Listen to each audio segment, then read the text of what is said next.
All-Star Roundtable this week. Republican strategist Terry Casey and Sandy Tice, a Democratic consultant. Welcome back to both of you. Thank you. As the government shutdown drags on, we cannot say there are any winners here, can they? Because in either poll, any poll, Republicans are coming up bad.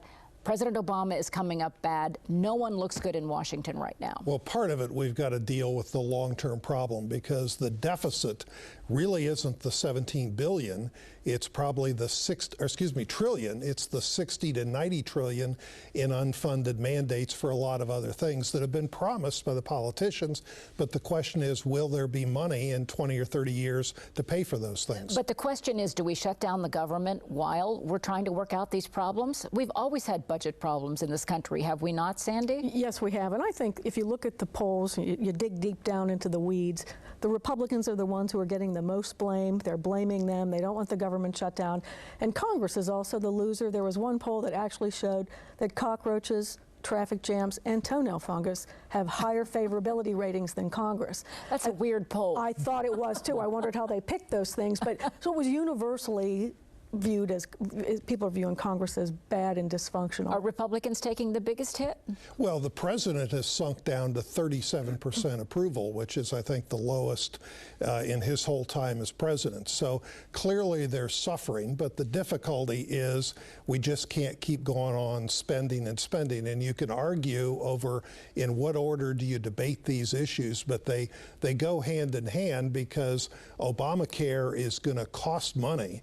Unlike what's promoted, it's not free health care, because even if you sign up for it, you might have under some of the plans the first $5,000 you have to pay for as your deductible, and then you pay for 40% of that thereafter. So it's all intertwined, and the question again, promises are being made by politicians on both sides, but who's going to pay for it a year from now, 5 years from now, 10 years from now?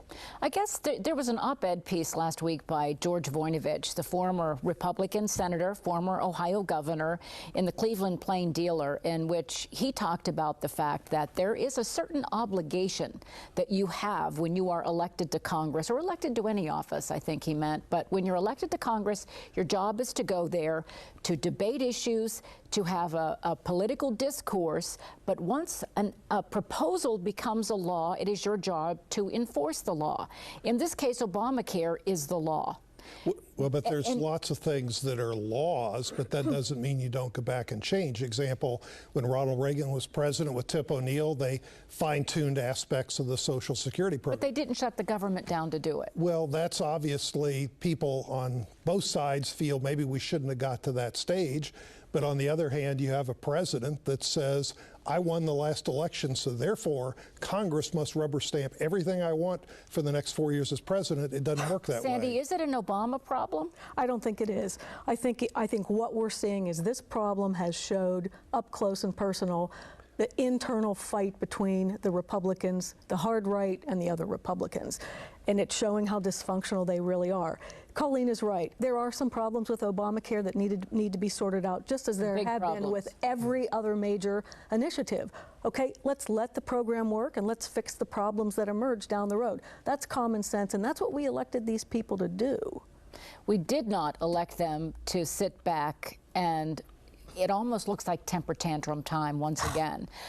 We didn't get our way, and we can say that Obama says, I didn't get my way, but in this case, there are consequences to a government shutdown that are continuing to emerge, and piecemeal, they're trying to take care of them. And let's use as the example that when a military member is killed overseas, serving his country, his or her country, there's a death benefit that the government provides to these families, and that death benefit was taken away. And now a private group has stepped in. These soldiers, their families should have money to bury them. And I think that the consequences of a shutdown, the unintended consequences, are really starting to stack up. And as this goes forward, any recessionary rebound that we were seeing, aren't we really in danger that we're going to go right back into economic chaos the longer this goes on? Well, it's bad however you want to look at it, and there's obviously some debates on whether the White House has been purposely, I mean, like closing off the World War II memorial that didn't require any staffing. Why spend all the money to close it out and try and run off these World War II veterans? There's been a lot of mistakes on both sides, and the reality is we got to fix the short-term and the long-term problem, because America just can't. We're going to become a Greece. We're going to become like some of the other countries in Europe if we don't have more fiscal discipline, because the rest of the world's looking at what we're not doing, and until you solve some of these things, it's going to continue. And Sandy, to Terry's point, we haven't seen a lot of movement from the Obama administration or Democrats on some of the mandates that need to be curtailed as this government debt continues to rise and rise and rise. There haven't been any leadership movements on what we do about funding these mandates and getting rid of the debt. But if you look at it from a global point of view, the Obama administration has significantly reduced the federal deficit. They have. They get no credit for that. And then you look at what's happening right now with the Republicans who are fighting this fight. The major business groups, including the chamber that have been in their team for a very long time, they've come out and said this is going to do severe damage to the economy. It's not just the veterans who can't see the memorial or the people who bought plane tickets and can't tour the national parks. This is threatening the entire global economy again because of a temper tantrum, because Ted Cruz wants to win the Iowa caucus next time. It's very selfishly motivated. We should also talk about Obamacare and the launch, and it has been a dismal performance. There was a joke on Saturday Night Live that this computer system not being ready is like FTD not being ready for Valentine's Day. They have known about this since 2010. They've known that this was coming. And well, they were not ready, and the system is not usable. It's not. It took me several times to get on it. I did get on it, but they did not anticipate this volume. And all. But why did they not anticipate? Because most of the Republican governors who want limited federal government, they were expected to create their own state exchanges, and they didn't. They decided we're going to back out of this. They're trying to overturn Obamacare, and so there's a larger group of people who are in the pool.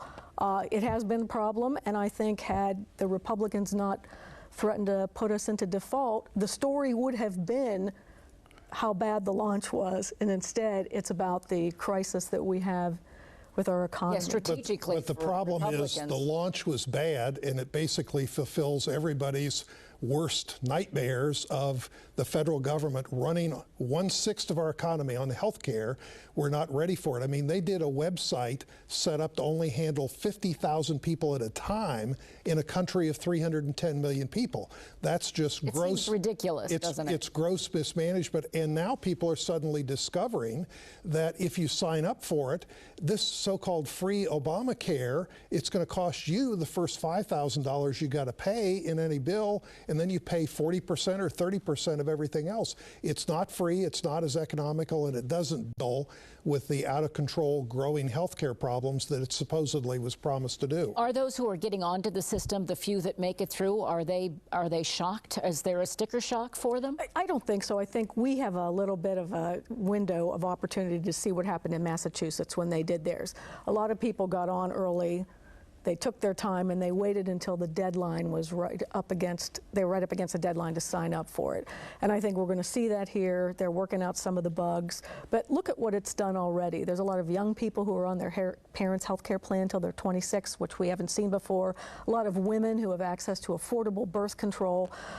There's a lot of benefits, and there's a lot of things that need to be worked out. But the reality is the Supreme Court Chief Justice said it's another tax, and suddenly a lot of people who don't have that many costs on health care are having to pay a lot more to subsidize other people. And clearly a lot of people needed health care and are getting some, but at what cost, and how does it all work in terms of Medicaid, Medicare? It's very complicated, it's very costly, and it doesn't do anything to curb the huge historic growth in health care costs. We're almost out of time, but Sandy, what do we need to see them do this week to straighten straighten out this problem, because they've shut the system down now 2 or 3 times.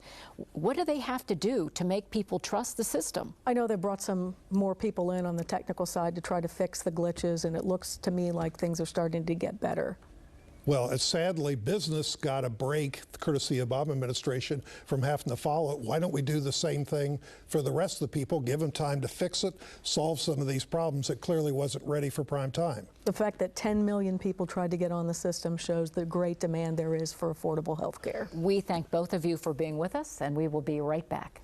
Monday, the biggest game changer in voice history is back.